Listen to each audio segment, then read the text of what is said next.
Hey everybody, what's up? Well, now I'm finally on my Christmas break, my vacation, and I'll be off for the next month roughly. And I'm going to take the opportunity to do a lot of videos as often as I can when I'm not preoccupied otherwise. So anyway, this is probably going to be a longer video, and I suppose I can make it longer because, for whatever reason, recently YouTube has decided they were going to allow me to make videos longer than 15 minutes. As for just how much longer, I really don't know. And it all starts, I think, from back a long whiles ago when I got this notification that one of my videos was eligible for revenue sharing. I didn't want to have any part of that because I know how YouTube gets with their partners. How you really can't do diddly squat on YouTube without them throwing a fit about it. I mean, Prime92 showed some sketches that she did, and they were very, very convincing. So much so that the people on YouTube decided they were going to throw a claim about it. Like she had been showing copyrighted images from the source. But they were her images.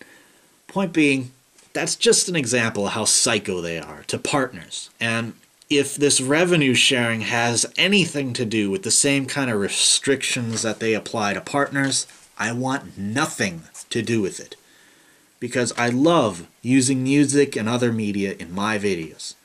It allows me to creatively express myself here on YouTube, and without that, for me, there's really not that much point. I mean, if you're content to do videos the way that they allow you to, and you can do that successfully and well enough, hats off to you, you know? Enjoy the perks. But for me personally, it's not about the money or the prestige, really. It's about me being able to go on here and do something fun and show you guys some really cool stuff. And I won't have that freedom if I am wrangled into some kind of contractual BS that they cook up. And so I stayed away from that whole situation. But right around that same time when I got that notice, I started seeing that every time I'd log on to YouTube, I get this notification that you should hook up your YouTube account to a Google account. Well, for one thing, I don't have a Google account, so it wouldn't have been any use for me. And they say to link it up for added security. Security against what, exactly? I don't get it. So I kind of thought it had something to do with that revenue sharing thing. Whether that's a coincidence that the two happened around the same time or not, I don't know.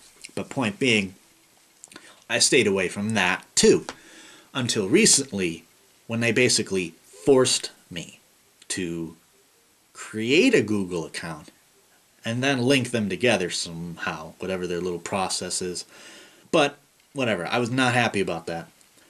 However, from that, I saw that they had mentioned that now, apparently, I have the ability to make videos longer than 15 minutes. They don't say how much longer. I don't know if there is a limit. I'm sure there is, but I don't know what that is. So I'm going to have to find that out, and probably find it out the hard way. But unless one of you knows, in which I would really appreciate if you said. But anyway, to sort of test the waters on this situation, because I was worried that I wouldn't be able to use music now that they've got their little revenue clause into me. Well, I put on one of these little music highlight videos that I've been doing a good set of them for. And, well, I got the typical little slap on the wrist from YouTube, like, oh, you know, there's something in here that's copyrighted, and so people in Lithuania can't watch it, or some bull like that. It's not like a strike against my account, or there's nothing I had to do about it, or anything, so I guess things are still normal, but I'm still a little wary on the situation. So if you guys have any information about it that can sort of put my mind at ease about it all, just let me know. I know there are a lot of partners out there in our Gundam community, so if you guys could shed some light on this, I'd appreciate it.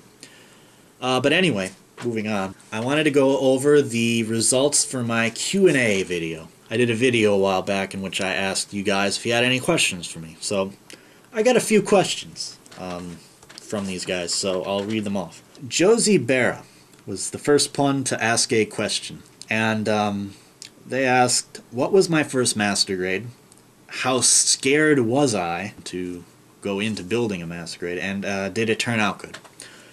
Well, my first master grade, as I've stated several times, is my master grade Shining Gundam.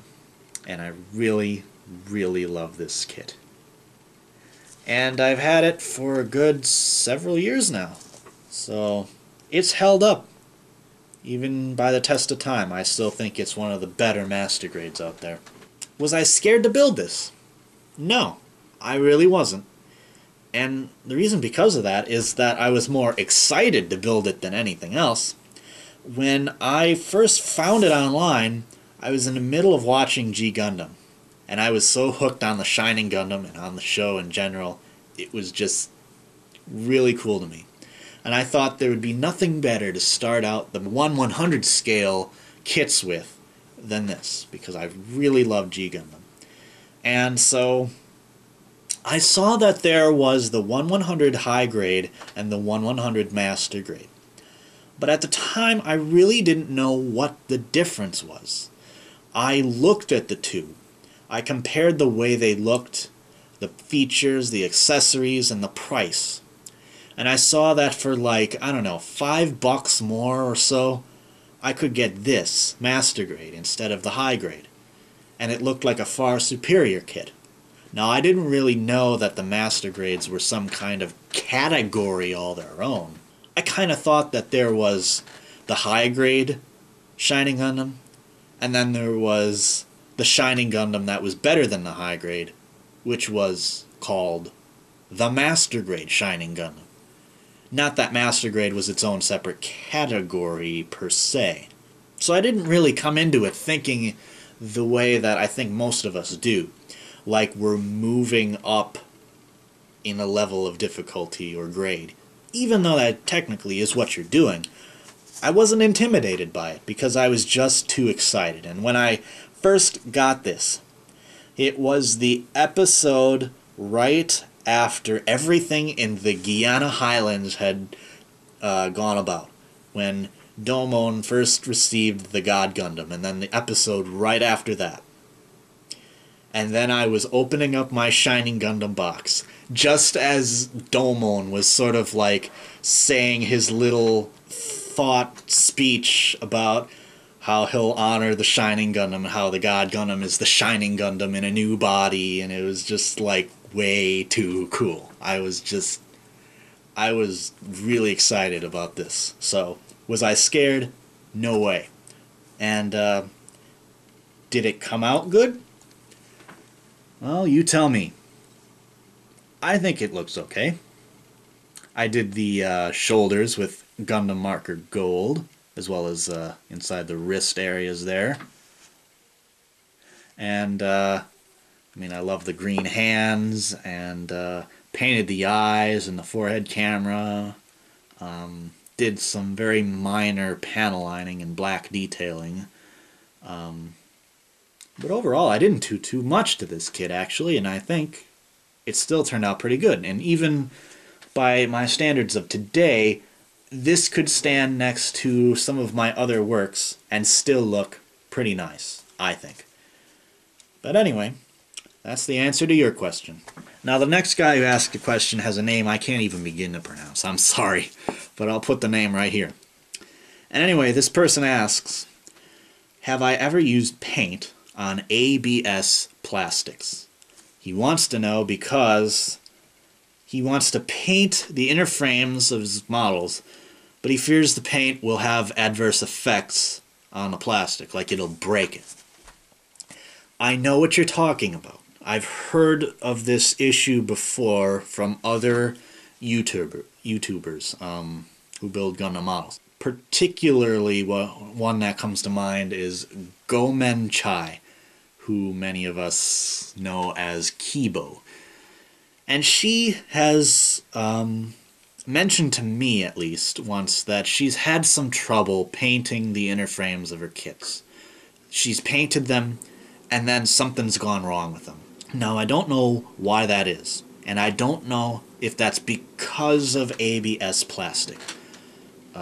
Because myself personally, I really haven't painted Gundam inner frames, really, so I can't tell you with any certainty if it does have any effect or not. However, like I said, Kibo would probably be able to help you out on that. Also, Vegeta8259, he has been painting Gundam models a long time, and he's been using lots of like store-bought brand spray paints on the inner frames, and he hasn't really seemed to have come across any problems as far as I'm aware, so you could also ask him about it. I'm afraid, though, because I don't really have any definitive answer to that question, other than no, I haven't used paint on ABS plastic, as far as I'm aware. And even if I have, I don't remember if it had any negative effects or not, because I wasn't paying attention to if the plastic was ABS or whatever kind it was. It didn't really matter to me. I just painted the kit if I wanted to paint it. But yeah, I've heard of this issue that you're talking about, and I don't know if it really is legit or what actually causes it. But like I said, Joe, check those people out. They might be able to help you. As for me, the only thing I could help for in terms of advice would be to suggest adding a very thin coat of primer to all the parts of the inner frame that you want to paint. And what that's going to do is, hypothetically, it's going to create a barrier between the plastic and the actual paint you want to use on those parts. Now, barring any negative effects that might occur because of the primer itself, this should solve the problem, because the paint will not be able to reach the ABS plastic through the primer.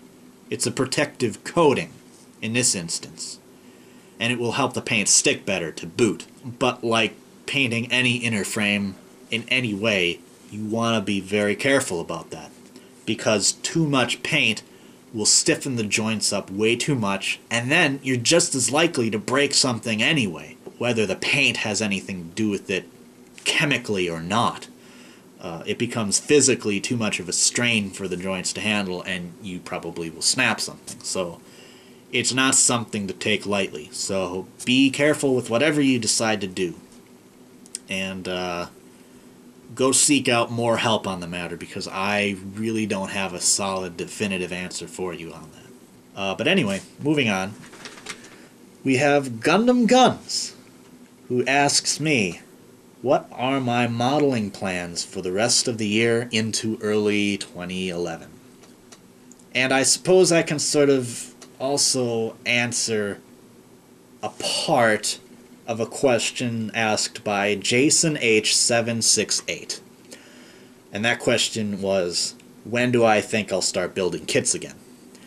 Well, I can sort of answer them both in one way. As soon as Christmas for me has all concluded and all that business is out of the way and it's business as usual, I'll be free to build whatever I want. And that will probably be about a week, but I'm not exactly sure. Weather could change that, and I don't want to like promise anything, but basically soon. And what are my plans on what I'll build? That's something I don't think I can answer right now, because that all depends on what I get for Christmas. One thing that I did think of most recently, though, and it kind of struck me like a eureka moment. But recently, for whatever reason, I was thinking of the ending of Gundam 00. The ending episode of Season 2, you see Exia R2 and the O Gundam fight. And it was such a memorable scene, so I thought of it one day. And I then remembered, oh yeah, I have a high-grade Exia and a high-grade O Gundam. But the Exia I have is the very original. And the O Gundam I have is the very original. The roll-out color scheme one with the GN feathers. And those don't really reflect the ones from the end of the series, but I sort of connected the dots there, and I thought, wouldn't it be cool to have these two in sort of like a little battle diorama thing, or something to that effect. And then that led to a eureka moment. My O Gundam is already in kind of a rollout color scheme, but I had already planned to paint it in specific shades of color that I thought were a little better. But then I thought, why not do that for the Exia too? So what I'm thinking is I'll have the Exia and the O Gundam both in the same rollout colors fighting each other in some kind of like action-based setup thing, and that should be really cool. As for when I'll actually get around to being able to do that, I don't know, because painting means going outside, and going outside means freezing my off in this weather, so I may want to wait on that. I might have to wait until spring, maybe even summer, I don't know. But as for what I'll build next, it will more likely end up being something I can just build indoors, no issues, and no painting. Well, like spray painting. But anyway, moving on. Jason H. also asks, when I was reading out the list for Christmas items that I hope to get back in one of my other videos, he asks, why did I not hear the word airbrush at any point in that list? Well, you're just going to have to entertain that thought for yourself for now. That's something I'm not going to answer right now, one way or another. But I will answer the other part of the question. What kind or brand of camera was I thinking of when I mentioned the new camcorder I had in mind in my list? Well, that would be, and I don't remember the exact model number, but it was a JVC brand camcorder. It had, like, advertised on it a 45 times optical zoom. Well, it's a standard def camcorder too.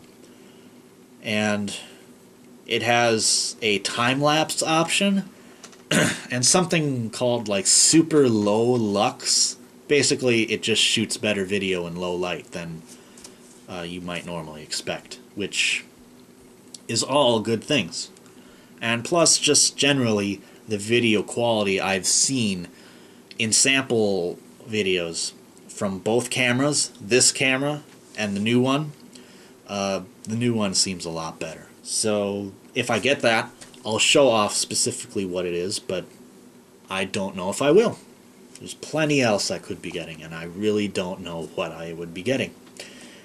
We'll just have to wait and see. Anyway, the last question was by Mokana Man, and he wants to know my favorite brand of hobby paint and why. Well, when I first began building Gundam models, I didn't actually have model paint to work with. Instead, lying around the house were a few bottles of this. And this is a type of acrylic water-based paint used for arts and crafts projects. I initially started using this because it was the only thing I had on hand, but I found out later that this stuff is actually pretty useful in a number of ways. For one, the lack of durability of this paint, its lack of ability to really bond with the plastic, is actually kind of a good thing. Because if you make a mistake, you can clean it up completely with very little issues at all. And it allows you to get clean edges.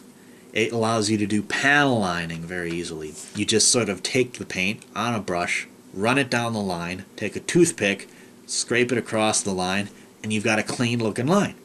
And it's pretty easy.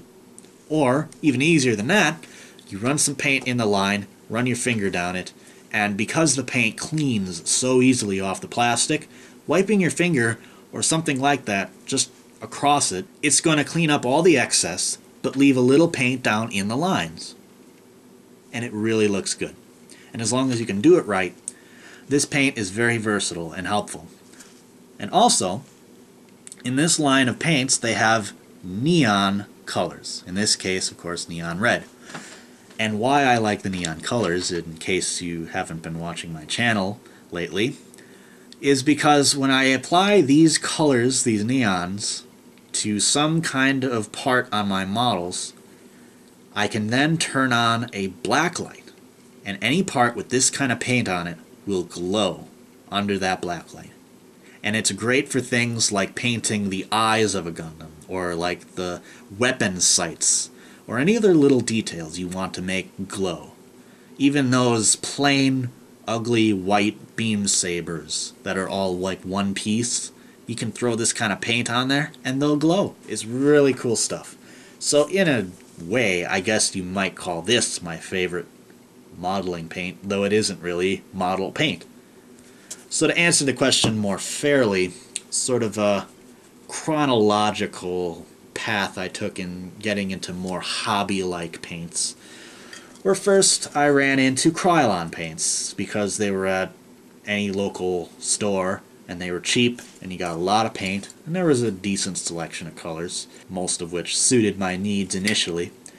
And they worked well on the models. They applied much more smoothly than any kind of hand brushing. And, well, it was my first foray into spray paints. Then, along with that, I tried Rust-Oleum, and this in particular is a matte clear coat. Works okay, I guess. And shortly after that, I tried Valspar paints, and this particular one was a fluorescent color, which I used on my high-grade Destiny custom, which I have code-named Gundam Fatalis. And, well, I'm sure you're all aware of what that is. And anyway, when I actually started getting into actual modeling paints, it's really only come as far as these. Testers and Tamiya. Now, which of the two do I think is better? Probably Tamiya. They spray more smoothly, and they seem a little more appropriate for plastic models. Like you can just spray it right on the plastic and it works. Testers, for whatever reason, seems to have a little more issues. But they do have a very wide selection of colors, most of which will probably suit your needs. So these are my mainstays in actual hobby paints. I will go back from time to time to Krylon and Rust-Oleum, the occasional Valspar, but my mainstay for details is this stuff, because it's so easy to use and so easy to clean up. There's a plethora of colors. They're cheap. You can find them in any kind of arts and crafts store, and you know, I find them to be quite useful. And anyway, I guess that concludes the Q&A. As for anything else to discuss, I was recently able to allow my new Adobe software that I got with my new laptop to now accept the kinds of video files that this camera shoots in. It couldn't do that before because it made you jump through all these stupid hoops, copying and pasting different codes from online and offline and all that crap. And because I didn't have an internet connection to go online with on my laptop, I wasn't really able to do anything about it. Until I thought, why don't I just write down the website, write down this big long code that they want me to type in, do all that, type it in, get the code that they want me to get from online, write that down, take that to my laptop, type it in, and voila. Now I can use it to do these videos with. And it's a pretty fun program. It's a steep learning curve, but I'm getting the hang of it in basic terms. I still don't think I have a lot of the options that I really should have. And I'm not even really able or very sure of how I'd be able to really work with all these settings and effects and everything. So right now, my videos are going to be pretty rudimentary. But I can at least use the software and take advantage of some of the benefits it has over Windows Movie Maker, which in one instance is the fact that my version of Windows Movie Maker on my old computer is not able to use the files in this camera raw. I have to convert them. And when I do so, the video quality goes down and the sound gets all distorted. So that's something I had been battling with for a while. But now that I have the Adobe software and it can run off these files just as they are, higher video quality is retained. But even so, it's not fantastic. And I definitely think I could use that better camcorder's video quality. And that will probably help. And they do shoot in the same video formats too, so it's not that which is the problem. I think it's something to do with the imaging chip or something to that effect. But anyway, because I now have access to using this program more, I now have the ability to make some videos out of a lot of footage I had shot over the summer that I hadn't really gotten to share yet. Some of it is Gundam related, including there's a video I did, or 3 videos, in which I do unboxings of the 5-in-1 set of grade up parts for my G Gundam kits. Then there's an unboxing for the Master Grade Wing Gundam. And then there's an unboxing for the Master Grade version 2.0 Gundam, the titanium finish version. And I was able to cut and trim them up and put them together into this compilation unboxing video. And I'll also probably be doing that with some of the other things I did over the summer.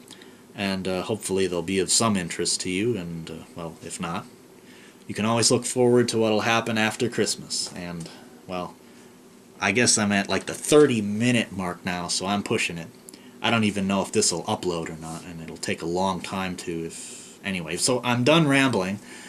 Anyway, I guess I'll see you guys after all the holidays wrap up, so until then, I'll catch you later. By the way, does anybody know why I do this?